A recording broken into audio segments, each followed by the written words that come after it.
Amasya'dan selamlar arkadaşlar. Geçen sene uyguladığım ve çok memnun kaldığım bir tarifle geldim.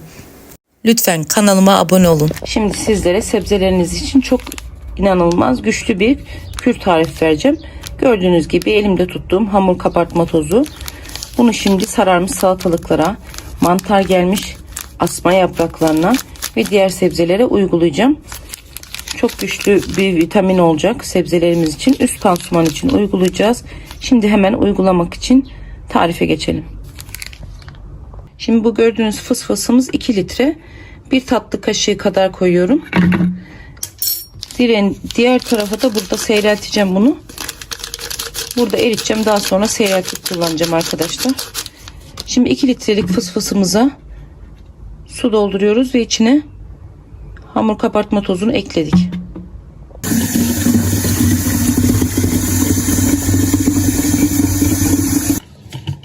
Şimdi suyumuzu doldurduk. Fısfısımızı kapatıp iyice çalkalıyoruz arkadaşlar.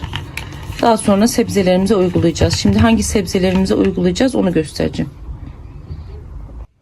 Öncelikle şunu hemen belirteyim arkadaşlar.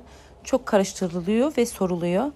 Sodyum bikarbonat, kabartma tozu, karbonat hepsi aynı içeriğe sahiptir. Bunların herhangi birini kullanabilirsiniz. Aşırı yağmurlardan sebzeler ve çiçekler hastalanabilir, mantar oluşabilir. Bunun için en iyisi soda yani karbonattır. Şimdi arkadaşlar gördüğünüz gibi sıvı gübremizi yaptığımız kabartma tozlu gübremizi yapraklarımıza uyguluyoruz. Asma yapraklarımızda yağmurdan dolayı mantar ve hastalıklar oluştu. Bunları da engelleyecek.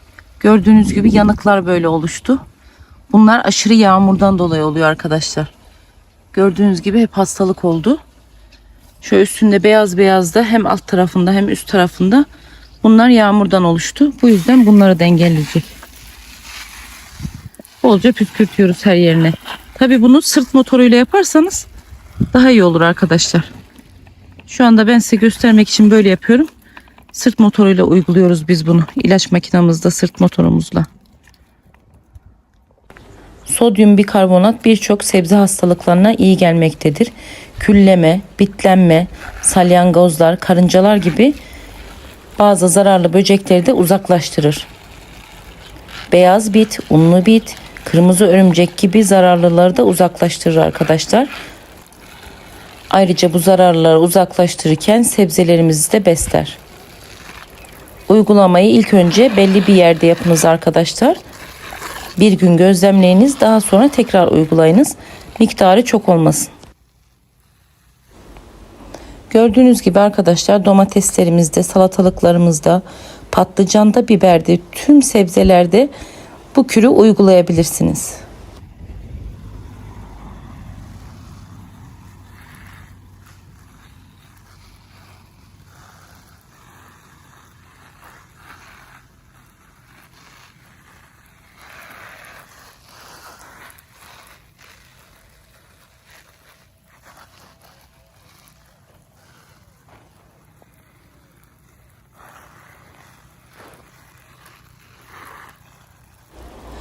Sodyum bikarbonatı toprağa da ekebilirsiniz toz halinde arkadaşlar. Sebzelerinizin etrafına dökebilirsiniz.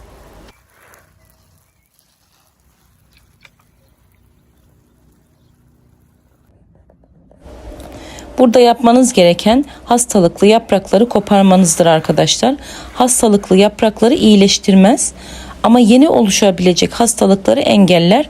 Bunu hemen bir dipnot olarak söyleyeyim. Mutlaka hastalıklı yaprakları sebzelerinizden uzaklaştırın.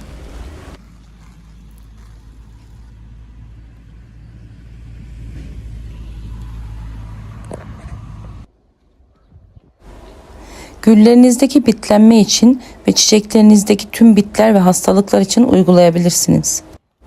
Sadece verilen ölçüde kullanmanızı tavsiye ederim. Fazla karbonat kullandığınızda sebzelerinizi yakabilirsiniz. Bu yüzden akşamüstü serinlikte ve sulama sonrası uygulayabilirsiniz. Geçen sene bu kürü uyguladığımda arkadaşlar bu kadar etkili olacağını gerçekten düşünmemiştim. Çoğu bahçede hastalıktan insanlar domates toplayamadılar. Biz ise sezon sonuna kadar domates toplamakla baş edemedik inanın. Tabii ki burada tohumlarımızın kalitesi de çok önemli. Ata tohum yetiştirdiğimiz için hiçbir zirai ilaç ve gübre kullanmak istemiyoruz. Bu yüzden doğal olan ne varsa bahçemize uyguluyoruz. Bu kürü mutlaka yapın, çok memnun kalacaksınız.